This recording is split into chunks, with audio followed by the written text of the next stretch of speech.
guys. Greetings from sunny California, and today I've got one heck of a story for you. Brian, how are you? I'm doing great, Eddie. Brian, first of all, thank you for being with me and sharing your story with everybody, because I think it's pretty incredible.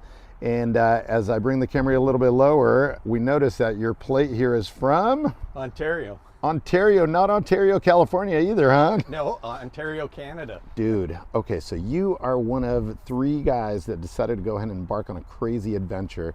You got to tell everybody about this adventure. What made you guys start? I mean, tell me about it. How far was it, and how much planning did you guys do? Yeah, it's been a dream of mine to drive to California in one of my Volkswagens. And I wanted to do it in my split window bus, but that just came out of paint, so there was no way that was happening. Mm-hmm. So my 68 double cab here was Mr. Reliable for me. So I decided, okay, if I go, it'll be in this June. And 2 of my buddies, I kind of threw it out to our group of VW friends, and 2 of my buddies decided, yeah, we're gonna go. So about 6 months ago, we started the planning and talking about spares and a support vehicle, all these things that we needed to make sure we're successful. So yeah, and it's like the trip down to LA has been 8 days, 3,304 miles. 3,304 miles. Yeah. Unbelievable. Now, what's in your double cab as far as engine? It's a 1600 dual port. Okay.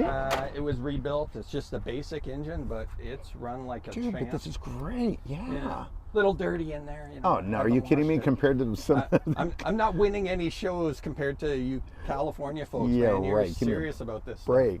Wow, Yeah. Look at that. That's awesome. Very, very cool.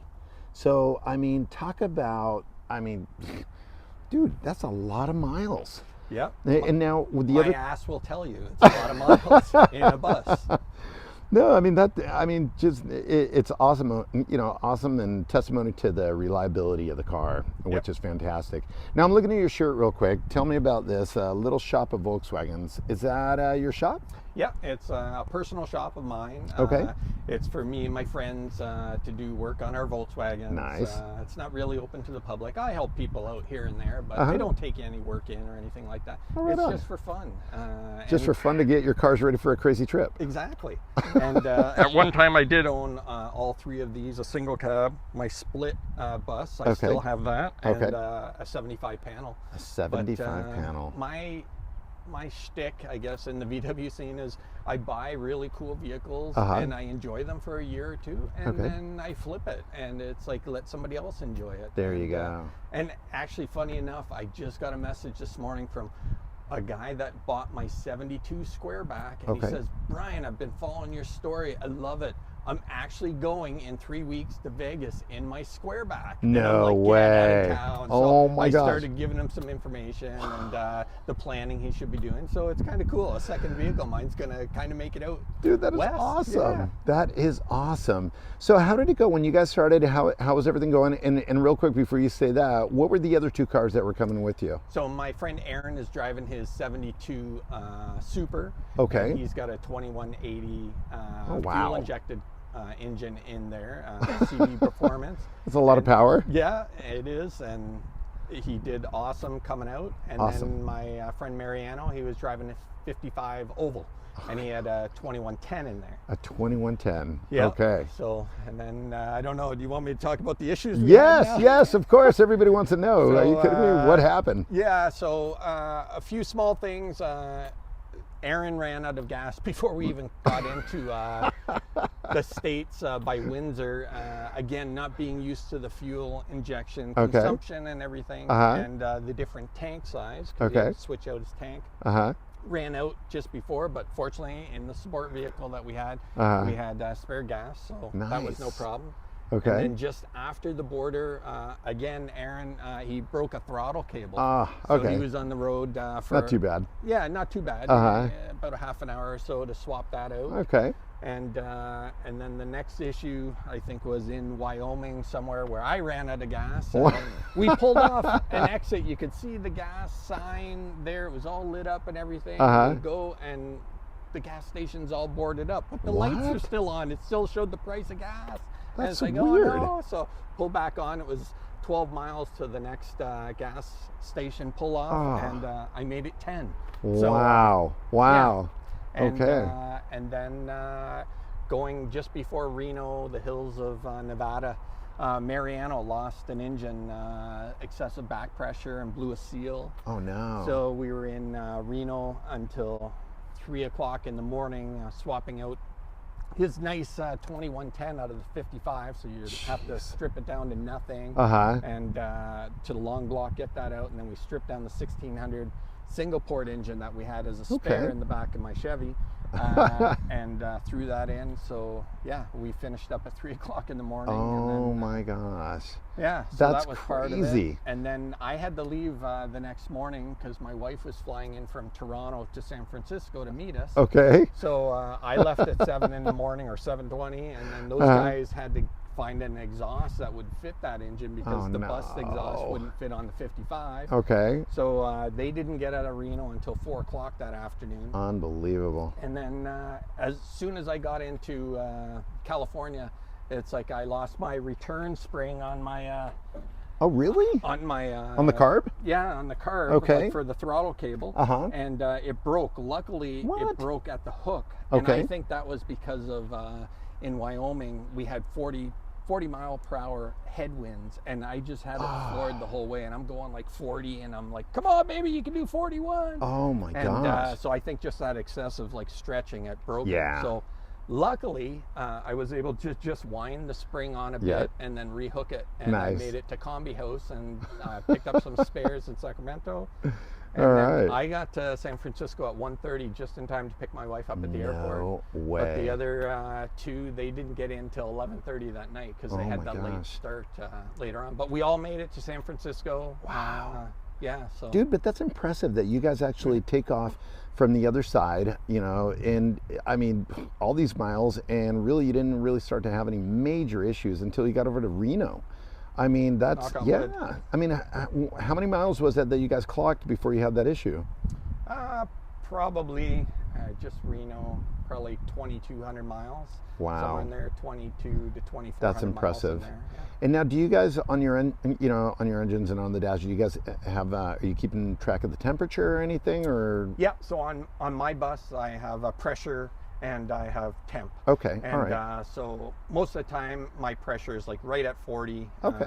There, it's perfect. Cool. And then my temp, it depended on how hard it was working, if it was raining or if it was cool or hot. So I was running anywhere from 180 to 260 degrees. Wow, okay. And, very cool. So, but I kind of kept it there, and if I found that I was pushing it and it was getting hot, I'd let off a bit and nice. Go from 60 down to 55 or even 50, and just to let it cool a bit. So. Well, especially, I mean, I can't even imagine that headwind, man, and especially with your wind sail here, you know. It's like driving a loaf of bread down the road. It's like it's just blowing me all over the place. It kind of almost does look like a loaf of bread. Yeah. That is wild. So now, so your double cab, it's a 68, but it's got the what I call the 71 and later wheels on it. Yeah. So tell me about that. Yeah, we switched out the spindles so that I could get disc brakes, just a little bit more stopping power. It makes it more reliable for sure. Yeah. In the bus, I love it, and it really didn't. Besides the wheels themselves, it really didn't change the look of the bus or anything like that. So. No. It's such a good-looking bus. Thanks. I mean, this is super cool. What's the story with this? Is it an original Canadian bus? I think it is. Okay. Because it wasn't imported. I bought it off a tattoo artist. Oh wow! Just after COVID, you know, like a lot of people were struggling, and unfortunately, and I just saw it come up, and I really wanted a single cab, but I saw this one come up, so I thought, oh, I got to jump on it. Got a half decent price, and then started doing some upgrades. The nice thing about this bus is that it was already all the metal work was done. The engine was rebuilt, the transmission was rebuilt, the front was done. Oh my gosh. So I just added a few things, like I added the rack, I added the hoops and canvas. Yeah, I love it. New steering wheel, you know, the vintage speed shifter. Those Is it okay to open it up? Yeah. Awesome. Yeah, no, the wheel looks great. That looks really cool. I like that. Obviously the shifter that That makes a nice difference, especially with all It the needs a driving little that you guys are wiring, doing. cleanup, but it runs. It's a great bus. I love it. Well, you know what? I think it's definitely proven itself. That's for sure. Oh yeah. I mean, that's a lot of miles. A lot of miles. Oh, I love double cabs. I mean, just awesome to see how much space, just how, utilitarian they are. This is super cool. Very, very cool. So what's the plan with the bus? What are you going to do when you get back? So like everything, it's like I enjoy a bus for a little while or a vehicle for a little while, and then I kind of trade up. Okay. My ultimate goal is to have a 356. It's a lot of people's goal. Yes. And so I have my split bus, so I'll always have that. That's Okay. my midlife crisis bus. And then the 356 would be awesome. So yeah, everything's for sale. It's like, Oh. So I- wait. It is for sale. Wow. is for sale. Okay. All right. So first it's got to make its way back. Unless somebody decided to buy it off you before you went back. Now, if somebody actually offered you money for this, would you just fly back? I'd actually drive the support vehicle. Oh, okay, there we go. Because we have that, and so Yeah. I would just help my friends. I don't want to abandon my friends. No, Here, it's that's like, cool, see you guys, man. I made some money. See ya. I'm flying first class home. Yeah, exactly. Yeah, I'll read about your posts and where you guys are, huh? No, that's cool. No, if anything, I'm just thinking, man, if anybody is interested in this thing, by the time that I post it, I'll put your details, your Instagram, and how to maybe get a hold of you, because this is a really, really cool bus. I mean, they're not very common, especially double cabs and late model bay window, and of course, being a '68, man, 1 year only. 1 year only. Yeah, which is really cool. Parts. It's really awesome. And Yeah. So It's funny. I remember many years ago seeing the tailgate on a bay window, and I always wondered, dude, what's the deal with the holes in the tailgate? I always ask everybody about that. Hey, do you know what that is? And I've had anywhere it's like, oh, to let the water out, or it's Let like, the well, I water don't know. out? It's like for pipes to come out, and it's like, Right. no, it's like, so when you flip it down, you can actually still see the turn signals and the Right. brake lights, and they're like, oh, wow. Yeah. No, But I it's think always great. fun to ask people, right? Yeah. But you get the people that don't know anything about them, and it's like, oh, did you cut the bus down to make a truck? And Oh, all those God. silly things, right? And it's Seriously? like, it's always nice just to talk to people and Yeah. inform them and stuff. So. No, I think it's cool. You might want to tell them that it's like a SWAT mobile or something, and there's soldiers in the back there, and Yeah. don't make them mad. No, this is amazing, man. I mean, you guys, seriously, you did a trip of a lifetime. I think it's really neat that you guys actually went ahead and did this. I mean, the camaraderie, the support, and speaking of support, I mean, I think you had mentioned before, you guys had 3 different tow bars in the support truck. Yeah, so because we have 3 different vehicles, the 55 oval, Right. the 72 Super, and Yeah. then my bus, it's like each one requires a different tow bar if we broke down. So Oh we my had to bring gosh. 3 of those. We had the spare engine. We have numerous spare parts for each specific vehicle. Wow. Jack stands, oil for oil changes, things like that. And then luckily, Aaron, he came with his wife, and his daughter actually volunteered to come down. She kind of got a free trip out of this to drive my Chevy Colorado. Awesome. So because we needed that as Yeah. well, right? So they drove the support vehicle. She did, their Okay, daughter. she did. And then Aaron's wife, Kelly, she actually sat in the Super with him. She wanted to have No that way, experience. that's so She's like, hey, cool. I drove a Beetle all the way to California. But we're not done Unbelievable. yet. It's like after, so we did Hot VW's magazine, Coffee and Cars. Yep. On Saturday, we did El Prado this past Sunday. And then we have MP Open House on Saturday coming up, and Wow. then Bug In 48 at Irwindale on Sunday. Dude. So early Monday morning, 6 days back, 2,622 miles back. That's our planned route, so it Yeah. could be more or less, but yeah. So I mean, by the time that you guys get back, you will have clocked what, just shy of 7,000 miles, or maybe no, 6,500 or something, or what? just under 6.